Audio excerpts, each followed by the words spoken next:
Hello hi. Aravalli മല നിരകളുടെ സൂര്യോദയത്തിൻ്റെ ആദ്യ വെളിച്ചം തട്ടുമ്പോൾ സ്വർണം പോലെ തെളിയുന്ന രാജസ്ഥാനിൻ്റെ അഭിമാനം ആംബർ ഫോർട്ട്.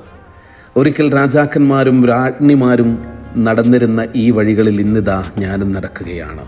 ഇതിൻ്റെ മതിലുകൾക്ക് ഇന്നും യുദ്ധങ്ങളും വൈര്യങ്ങളും കൊട്ടാരങ്ങളുടെ സമൃദ്ധിയും കാലത്തെ മറികടന്ന കഥകളും മുഴങ്ങുന്ന സ്ഥലം.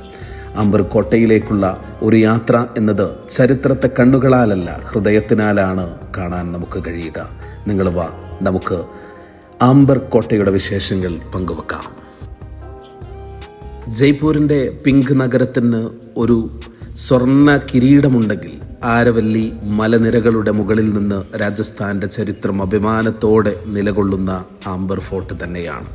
സൂര്യോദയത്തിൽ സ്വർണ്ണമയമായ ചുമരുകളും സന്ധ്യയിൽ തീവെട്ടിപ്പോലെ തിളങ്ങുന്ന പ്രതിബിംബങ്ങളും ഓരോ കോണും ഒരു കഥ പറയുന്നു. രാജാ മാൻ സിംഗ് നിർമ്മിച്ച ഈ ആഡംബര കൊട്ടാരത്തിൽ ശീഷ് മഹൽ, ദിവാനും അതുപോലെ തന്നെ ദിവാനി വോസ് എന്നിവകൾ കൊണ്ട് വിനോദസഞ്ചാരികളെ വിസ്മയിപ്പിക്കുന്ന ഒരു ലോകം തന്നെയാണ്. ഇപ്പോൾ നമ്മൾ മനോഹരമായിട്ടുള്ള ആംബർ കോട്ടയുടെ ഉള്ളിലേക്ക് കയറി പോവുകയാണ്. തൊട്ടു താഴെ ഒരു വലിയ കുളം നമുക്ക് കാണാം. അതാണ് മവ്ദ തടാകം. ഈ തടാകം പഴയ കാലത്ത് കോട്ടയിലേക്ക് ആളുകൾക്ക് വെള്ളം ലഭിക്കാൻ ഉപയോഗിച്ചിരുന്ന പ്രധാന ജലസ്രോതസ്സായിരുന്നു. കോട്ടയിലേക്കുള്ള വഴിയിൽ ആനകൾ സഞ്ചാരികളെ മുകളിലേക്ക് കൊണ്ടുപോകുന്ന കാഴ്ചയും കാണാം. രാജകാലത്ത് രാജാക്കന്മാരും രാജകീയ അതിഥികളും ഇങ്ങനെ തന്നെയാണ് ആനകളുടെ മുകളിൽ കയറി കോട്ടയിലെത്തിയത് എന്നതിനെ ഓർമ്മിപ്പിക്കുന്നതാണ് ഇപ്പോഴും. നമ്മൾ കോട്ടയുടെ പ്രധാന കവാടത്തിൻ്റെ അടുത്തേക്ക് എത്തുകയാണ്. ഈ വലിയ കവാടങ്ങൾ ശത്രുക്കളിൽ നിന്ന് കോട്ടയെ സംരക്ഷിക്കാൻ ശക്തമായി നിർമ്മിച്ചതാണ്. ഈ കവാടം കടന്നാൽ നാം ആംബർ ഫോർട്ടിൻ്റെ ഉള്ളിലേക്കാണ് പ്രവേശിക്കുന്നത്. ഇവിടെ നിന്നാണ് കോട്ടയുടെ യഥാർത്ഥ ചരിത്രം ആരംഭിക്കാൻ പോകുന്നത്. സൂരജ് പോൾ എന്ന ഭീമാകാരമായ ഗേറ്റിലൂടെ നമ്മൾ നേരെ കടക്കുന്നത് ജലാബ് ചൗക്ക് എന്ന നടുമുറ്റത്തേക്കാണ്. ഇത് ഒരു പൊതു ഇടമാണ്. പട്ടാള പരേഡ്, യുദ്ധവിജയാഘോഷങ്ങൾ എന്നിവയെല്ലാം ഇവിടെ വെച്ചാണ് നടന്നിരുന്നത്. ഇതിൻ്റെ വശങ്ങളിൽ ലായികളും അതുപോലെ തന്നെ മുകളിൽ ഭടന്മാരുടെ മുറികളുമാണ് സ്ഥിതി ചെയ്യുന്നത്. ഇതിൻ്റെ ഒരു വശത്ത് മുകളിലേക്കായി പടികൾ, അതിൻ്റെ ഒരു വശത്തായി ഒരു കൊച്ചു ക്ഷേത്രവും നമുക്ക് കാണാൻ സാധിക്കും. പൈതൃക സ്ഥലത്ത് മൊബൈലിൽ ഷൂട്ട് ചെയ്യുന്നതിനുള്ള പരിമിതികൾ ഉണ്ട് എന്ന് നിങ്ങൾക്കറിയാലോ. ശിലാദേവി ക്ഷേത്രത്തിൻ്റെ പടവുകൾ കയറി വരുമ്പോൾ നമ്മൾ എത്തുന്നത് മറ്റൊരു മനോഹരമായ നടുമുറ്റത്തേക്കാണ്. അത് ദിവാനി ആം. ഇവിടെ നിന്ന് താഴേക്ക് നോക്കുമ്പോൾ കാണുന്ന കാഴ്ചകൾ വളരെ ആകർഷണീയമാണ്. കോട്ടയുടെ താഴെയുള്ള ഭാഗങ്ങളും ചുറ്റുമുള്ള മലനിരകളും മാതാവ് തടാകങ്ങളും എല്ലാം വ്യക്തമായി നമുക്ക് ഇവിടുന്ന് കാണാം. ഇവിടെ നിൽക്കുമ്പോൾ ആംബർ ഫോർട്ടിൻ്റെ വലിപ്പവും അതിൻ്റെ നിർമ്മാണ ഭംഗിയും കൂടുതൽ മനസ്സിലാക്കാൻ കഴിയും. പുരാതന കാലത്തിൻ്റെ ശൈലിയിലുള്ള മതിലുകളും കെട്ടിടങ്ങളും ഈ സ്ഥലത്തിന് ഒരു പ്രത്യേക ചരിത്ര മൂല്യം നൽകുന്നു എന്നതാണ്. ഇവിടെ നിന്ന് കാണുന്ന പ്രകൃതിയും കോട്ടയുടെ ശില്പകലയും ചേർന്ന് ഒരുപാട് മനോഹരമായ ഒരു അനുഭവം നമുക്ക്, അല്ലെങ്കിൽ ഇവിടെ വരുന്ന സഞ്ചാരികൾക്ക് നൽകുന്നു എന്നുള്ളത് സത്യമാണ്. ഇനി നമ്മൾ കാണുന്നത് 40 തൂണുകളാൽ വളരെ ഭംഗിയായി നിർമ്മിച്ചിരിക്കുന്ന മനോഹരമായ ഈ ആംബർ ഫോർട്ടിൻ്റെ മറ്റൊരു മണ്ഡപമാണ്. ഈ മണ്ഡപം രാജാവിൻ്റെ പൊതുസഭയായി ഉപയോഗിച്ചിരുന്നു എന്ന് ചരിത്രം പറയുന്നു. വിശാലമായ ഈ ഹാളിൽ രാജാവും അദ്ദേഹത്തിൻ്റെ മന്ത്രിമാരും ഉദ്യോഗസ്ഥരും ഒത്തുചേരുകയും രാജാവിൻ്റെ പ്രധാന കാര്യങ്ങൾ ചർച്ച ചെയ്യുകയും ചെയ്തിരുന്നു. ഇവിടെ തന്നെയാണ് രാജാവ് ജനങ്ങളുടെ പരാതികളും പ്രശ്നങ്ങളും കേട്ടിരുന്നത്. ദൂരങ്ങളിൽ നിന്ന് ആളുകൾ ഇവിടെ എത്തി അവരുടെ വിഷയങ്ങൾ രാജാവിന് മുന്നിൽ അവതരിപ്പിക്കുക പതിവായിരുന്നുവത്രേ. രാജാവും മന്ത്രിമാരും ചേർന്ന് അവയെക്കുറിച്ച് ആലോചിച്ച് നീതിയുള്ള തീരുമാനങ്ങൾ എടുക്കുകയും ജനങ്ങൾക്ക് വിധി പ്രഖ്യാപിക്കുകയും ചെയ്തിരുന്നു. നന്നായി ക്രമീകരിച്ചിരിക്കുന്ന തൂണുകളും തുറന്ന മണ്ഡപത്തിൻ്റെ രൂപകൽപ്പന കാരണം ഇവിടെ വലിയൊരു കൂട്ടം ആളുകൾ ഒരുമിച്ച് നിൽക്കാനും രാജാവിൻ്റെ വാക്കുകൾ വ്യക്തമായി കേൾക്കാനും സാധിച്ചിരുന്നു.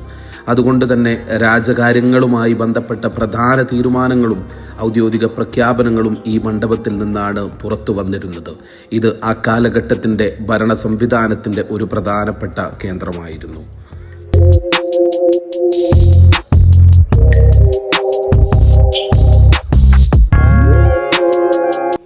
ഇത് 16-ാം നൂറ്റാണ്ടിൽ രാജ്മാൻ സിംഗ് സ്ഥാപിച്ച ഒരു കൊട്ടാരമാണ് എന്ന് നമുക്കറിയാം. മാർബിളും ചുവപ്പ് സാൻഡ്സ്റ്റോണും ഉപയോഗിച്ച് നിർമ്മിച്ച ഈ കൊട്ടാരം മെയ്വാർ രാജവംശത്തിൻ്റെ കാലഘട്ടത്തെ പ്രതിനിധാനം ചെയ്യുന്നു. കൊട്ടാരം പ്രധാനമായും 2 ഭാഗങ്ങളായാണ് വിഭജിച്ചിരിക്കുന്നത്. ഒന്ന് കൊട്ടാര ഭാഗം ഭരണകാര്യങ്ങൾക്കായി, മറ്റൊന്ന് രാജവാസത്തിനുമായി. അതിലെ ശില്പകലയും മണ്ഡപങ്ങളും പാഠശാലകളും കുളങ്ങളും തോട്ടങ്ങളും ആണവധാരമായ മിസ്റ്റിസം സൃഷ്ടിക്കുന്നതാണ്. താജ്മഹലിനോട് സാദൃശ്യം പുലർത്തുന്ന വെള്ളത്തിൻ്റെയും പ്രതിബിംബത്തിൻ്റെയും ഭാഗങ്ങളും ഇവിടെ നമുക്ക് കാണാൻ സാധിക്കുന്നു.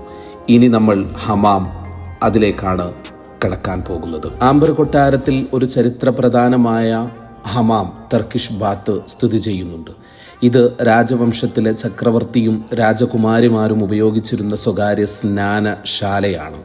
ഹമാം ഗണേഷ് പോളിന് ഇടതുവശത്ത് സ്ഥിതി ചെയ്യുന്നു. ചൂടും തണുപ്പും ചേർന്ന വെള്ളങ്ങൾ ലഭിക്കുന്നതിന് വ്യത്യസ്തമായ മുറികളും കനാലുകളും ഉൾപ്പെടുത്തിയ സമഗ്രമായ സിസ്റ്റം ഇതിന് ഉണ്ടായിരുന്നു എന്ന് നമ്മളെ മനസ്സിലാക്കി തരും.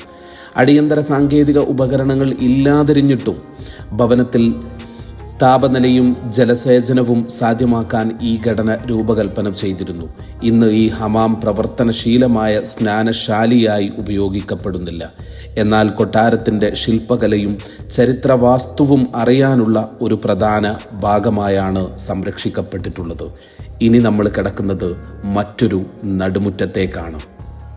ഈ മനോഹര മുറ്റത്താണ് ആംബർ കൊട്ടാരത്തിൻ്റെ ഏറ്റവും മനോഹരമായ രാജാ മാൻസിംഗ് പണിതീർത്ത, അതല്ലെങ്കിൽ മിർസ രാജ് പൂർത്തീകരിച്ച ഈ ഒരു ശീഷ് മഹൽ സ്ഥിതി ചെയ്യുന്നത്. ചുമരുകളിലും മേൽക്കൂരയിലും ആയിരക്കണക്കിന് ചെറിയ കണ്ണാടിത്തുണ്ടുകൾ വളരെ സൂക്ഷ്മമായി പതിപ്പിച്ചിരിക്കുന്നു. ചെറിയ ഒരു വിളക്കിൻ്റെ വെളിച്ചം പോലും ഇവയിൽ പ്രതിഫലിപ്പിച്ച് മുഴുവൻ മുറിയും നക്ഷത്രങ്ങൾ നിറഞ്ഞ ആകാശം പോലെ തിളങ്ങുന്ന ഒരു അത്ഭുത ദൃശ്യം സൃഷ്ടിക്കുന്നു. അതുകൊണ്ട് തന്നെ ശീഷ് മഹൽ രാജകുടുംബത്തിൻ്റെ പ്രത്യേക വിരുന്നുകൾക്കും സ്വകാര്യ കൂടിക്കാഴ്ചകൾക്കും ഉപയോഗിച്ചിരുന്ന ഒരു സ്ഥലമായിരുന്നു. കോൺവെക്സ് ആകൃതിയിലുള്ള ആയിരക്കണക്കിന് ബെൽജിയൻ കണ്ണാടിത്തുണ്ടുകൾ പതിപ്പിച്ച ചുമരുകൾ അതുപോലെ തന്നെ ശീഷ് മഹലിൻ്റെ പ്രത്യേകതകളിൽ ഒന്നാണ്. സർവത്ര കണ്ണാടിമഴം. ഇവയിൽ സൂര്യകിരണം തട്ടുമ്പോൾ ശീഷ് മഹൽ ഒരു സുവർണ വിഗ്രഹം പോലെ തിളങ്ങുമത്രേ. സൗന്ദര്യവൽക്കരണം എന്നതിനപ്പുറം തണുപ്പിനെ തടുക്കാനുള്ള ഒരു മാർഗം കൂടിയാണത്രേ. മഹലിൻ്റെ മേൽക്കൂരയിൽ സൂക്ഷിച്ചു നോക്കിയാൽ ഇരുമ്പ് വലയങ്ങൾ കാണാം. ഇത് കനത്ത പർദ്ദകൾ തൂക്കിയിടാൻ ഉപയോഗിച്ചിരുന്നുവത്രേ. ഇവയിലൂടെ മറ്റൊരു പ്രധാന കാഴ്ചയാണ് ഒരു മാർബിൾ ചിത്രം. ഒറ്റ നോട്ടത്തിൽ പ്രത്യേകത ഒന്നുമില്ലെങ്കിലും എന്നാൽ അനേകം മൃഗങ്ങളാൽ ആലേഖനം ചെയ്തിരിക്കുന്നതാണ് ആ ഒരു ചിത്രം. ശീഷ് മഹൽ കണ്ടതിന് ശേഷം ചെറുതും മിടുങ്ങിയതുമായ വഴികളിലൂടെ മുന്നോട്ട് പോകുമ്പോൾ നമ്മൾ എത്തിച്ചേരുന്നത് രാജാവിൻ്റെ വസതിയായ സുഗ്നിവാസ് ഉൾപ്പെടുന്ന രാജകീയ നടുമുറ്റത്തിലേക്കാണ്. ഈ ഭാഗം രാജാവിൻ്റെയും രാജകുടുംബത്തിൻ്റെയും താമസത്തിനും വിശ്രമത്തിനും ഉപയോഗിച്ചിരുന്നതായിരുന്നു അത്രേ. ചുവന്ന മണൽക്കല്ലും വെള്ള മാർബിളും ഉപയോഗിച്ച് നിർമ്മിച്ച ഈ കൊട്ടാരത്തിൽ നിന്നുള്ള കാഴ്ച അതിമനോഹരമാണ്. ചരിത്രപരമായി ആംബർ കൊട്ടാരത്തിൻ്റെ വികസനം ആ നൂറ്റാണ്ടിൻ്റെ രാജാവ് രാജ്മാൻ സിംഗ് ഫസ്റ്റ് ആരംഭിച്ചതാണ്. പിന്നീട് അദ്ദേഹത്തിൻ്റെ വംശാവലിയിലെ ഭരണാധികാരികൾ, പ്രത്യേകിച്ച് മിർരാജ് ജയ്സിംഗ് ഫസ്റ്റ് കൊട്ടാരത്തിൻ്റെ പല ഭാഗങ്ങളും രാജവാസങ്ങളും നിർമ്മിക്കുകയും ചെയ്തു. ആ കാലഘട്ടത്തിൽ ഈ ഭാഗം രാജാവിൻ്റെ സ്വകാര്യ ജീവിതത്തിനായുള്ള പ്രത്യേക കേന്ദ്രമായിരുന്നു. മുറികളിൽ തണുപ്പ് നിലനിൽക്കാൻ ജനാലകളും കാറ്റ് സഞ്ചരിക്കുന്ന പ്രത്യേക ശില്പരീതികളും ഉപയോഗിച്ചാണ് ഈ ഭാഗത്തിൻ്റെ മറ്റൊരു പ്രത്യേകത. ഇതിലൂടെ രാജസ്ഥാനിലെ ചൂടുള്ള കാലാവസ്ഥയിലും കൊട്ടാരത്തിനുള്ളിൽ സുഗമമായ അന്തരീക്ഷവും നിലനിർത്താൻ സാധിച്ചു. ആംബർ കൊട്ടാരത്തിലെ രാജാവിൻ്റെ സ്വകാര്യ പാലസ് ഭാഗങ്ങളിലും ഹമാം ഭാഗങ്ങളിലും ചൂടുവെള്ളം തയ്യാറാക്കുന്നതിനും മുറികൾക്ക് ചൂട് നൽകുന്നതിനുമായി ചെറിയ കുഴി പോലുള്ള ഫർണസ് സംവിധാനങ്ങൾ ഉണ്ടായിരുന്നു. ഈ കുഴിയിലാണ് മുമ്പ് മരം അല്ലെങ്കിൽ കൽക്കരി കത്തിച്ച് ചൂടുണ്ടാക്കിയിരിക്കുന്നത്. ആ ചൂട് താഴെയുള്ള ചാനലുകളിലൂടെ വെള്ളം ചൂടാക്കുന്നതിനും സമീപ മുറികളിലേക്കും എത്തിക്കാനും ഉപയോഗിച്ചിരുന്നു അത്രേ. മാൻസിംഗ് പാലസിൻ്റെ ആംബർ കൊട്ടാരത്തിലെ ഏറ്റവും പഴക്കമുള്ളതും പ്രധാനപ്പെട്ടതുമായ ഭാഗങ്ങളിലൊന്നാണ് ഇത്. 16-ാം നൂറ്റാണ്ടിൽ രാജാ മാൻസിംഗ് നിർമ്മിച്ച രാജകീയ വസതിയാണ്. ഈ കൊട്ടാരം രാജാവിൻ്റെയും അദ്ദേഹത്തിൻ്റെ കുടുംബത്തിൻ്റെയും സ്വകാര്യ താമസ സ്ഥലമായിരുന്നു. നടുവിൽ ഒരു വലിയ നടുമുറ്റം ഉണ്ട്. അതിനെ ചുറ്റിപ്പറ്റി രാജകുമാരിമാരുടെയും റാണിമാരുടെയും മുറികൾ ക്രമീകരിച്ചിരിക്കുന്നതാണ്. ഓരോ റാണിക്കും പ്രത്യേക മുറികളും വഴികളും ഉണ്ടായിരുന്നു.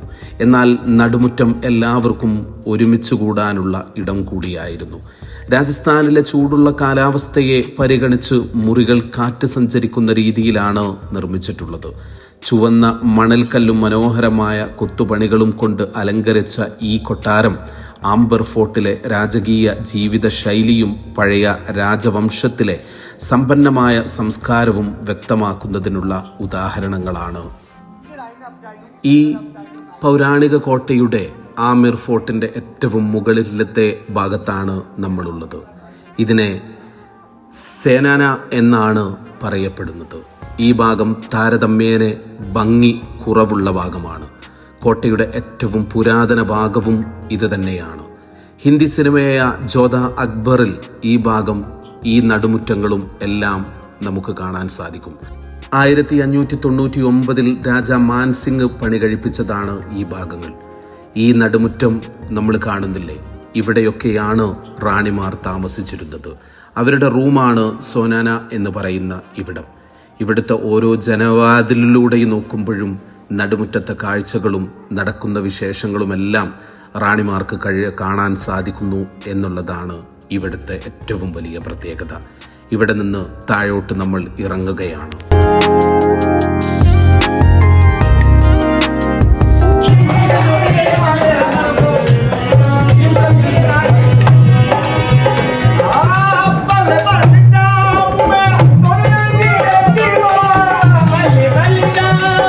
തിരിച്ചുള്ള യാത്രയിൽ പകുതിയെത്തുമ്പോഴാണ് ആംബർ ഫോർട്ടിൻ്റെ ആ വലിയ ടണൽ വാതിൽ അവസാന കാഴ്ചയായി മുന്നിൽ തെളിഞ്ഞു വരുന്നത്.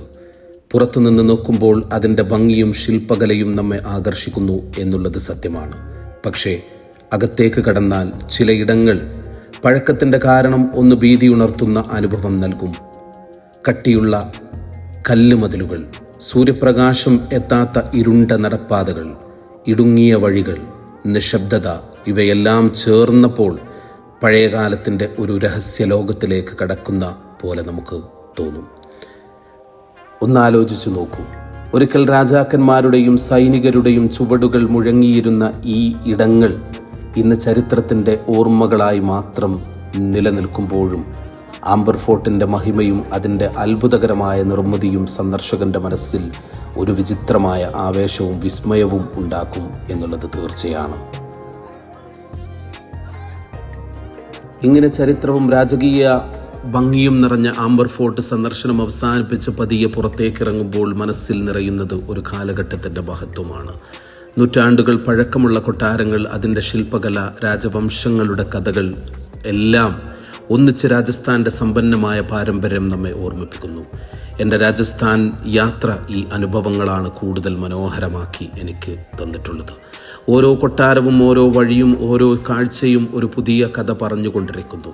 ചരിത്രവും സംസ്കാരവും പ്രകൃതിയും ചേർന്ന ഈ യാത്ര ജീവിതത്തിൽ മറക്കാനാവാത്ത ഓർമ്മയായി എന്നും മനസ്സിൽ നിലനിൽക്കുന്നു. ബൈ.